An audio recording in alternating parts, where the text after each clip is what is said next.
Halo, selamat pagi. Kembali lagi kita di tema 2, subtema 1 pada pembelajaran 5 dan 6.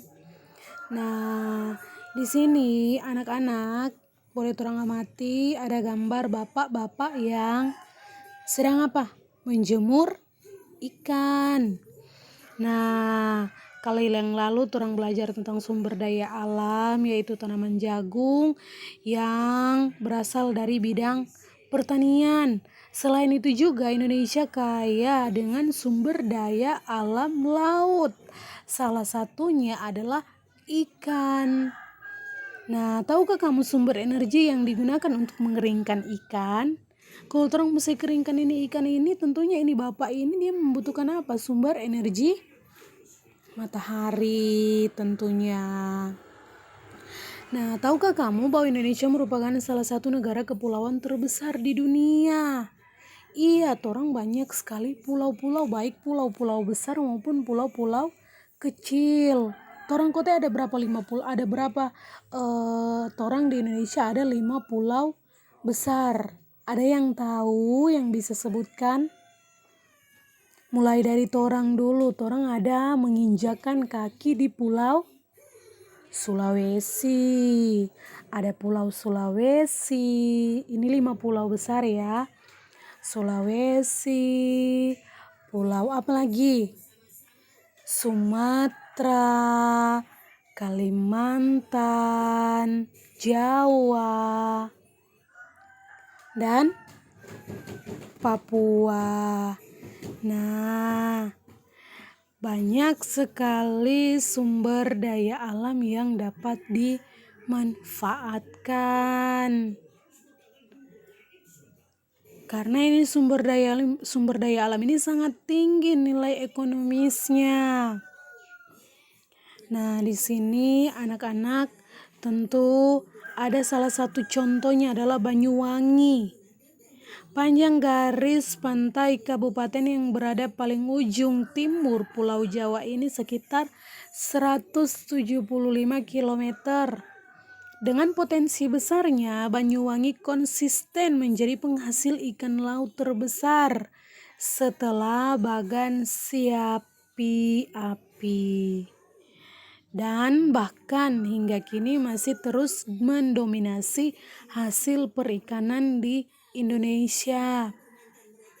Baik perikanan tangkap maupun industri perikanan lainnya. Oh, jadi dia merupakan penghasil perikanan yang besar. Nah, sistem pengalengan sudah cukup maju, ditambah lagi industri besar di Pelabuhan Muncar. Banyuwangi terus berkembang. Kabupaten ini sendiri mencatat pertumbuhan produksi ikan tangkap yang konsisten. Banyak sekali. Nah, setelah membaca nih teks ini DP soal nih, jawab ini. Oke, ini pelajaran matematika torang lewat. Nah, sekarang torang lanjut di pembelajaran 6. Tahukah kamu dari mana sumber energi untuk kendaraan bermotor yang terdapat pada gambar berikut? Nah, ini kalau kendaraan bermotor orang menggunakan sumber energi apa? Ada yang bilang orang pakai bensin, pakai pertalite. Nah, itu berasal dari minyak bumi. Minyak bumi merupakan sumber energi yang memegang peranan penting dalam kehidupan sehari-hari.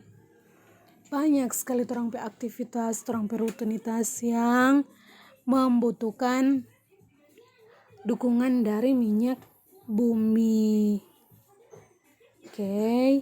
Nah, tahukah kamu minyak bumi merupakan sumber energi yang tidak dapat diperbaharui. Jadi sumber energi minyak bumi ini merupakan sumber energi yang tidak dapat diperbaharui. Ence mau ingatkan, sumber daya alam ada 2. Ada yang dapat diperbaharui, ada yang tidak dapat diperbaharui. Contohnya ini minyak bumi. Minyak bumi berasal dari mana? Dari sisa-sisa atau fosil-fosil hewan-hewani. Nah, ini minyak bumi ini lama-kelamaan dia akan, atau bukan lama-kelamaan, sekarang pun dia sudah mulai langka. Nah, dia tidak dapat diperbaharui, butuh ratusan ribuan tahun baru dia boleh ada ulang ini minyak bumi ini. Nah, oleh sebab itu, orang memiliki kewajiban untuk menghemat. Jangan cuma mau pergi ke tetangga sebelah, aduh kita mesti suruh antar papa mau naik motor, cuma mau pergi di sebelah ini, mesti naik motor. Nah, sunyi nak menghemat ini minyak bumi, toh? Sunyi nak menghemat bensin. Padahal lama kelamaan dia akan habis.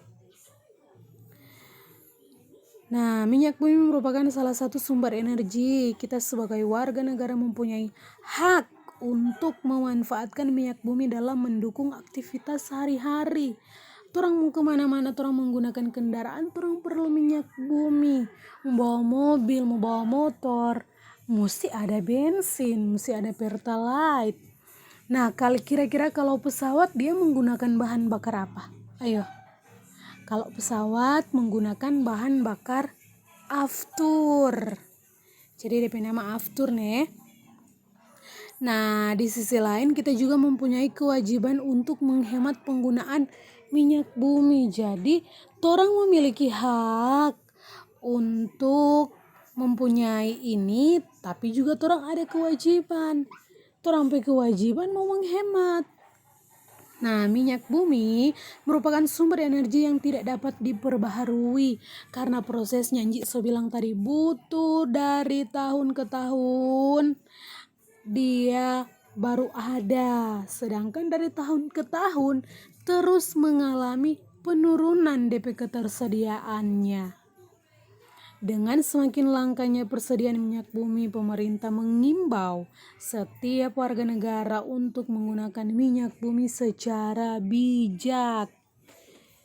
Menggunakan secara bijak, menghemat, bukan apa?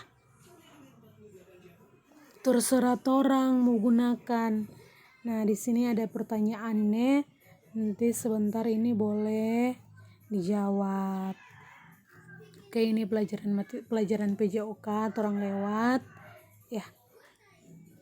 Oke, sampai di sana pelajaran kita. Terima kasih.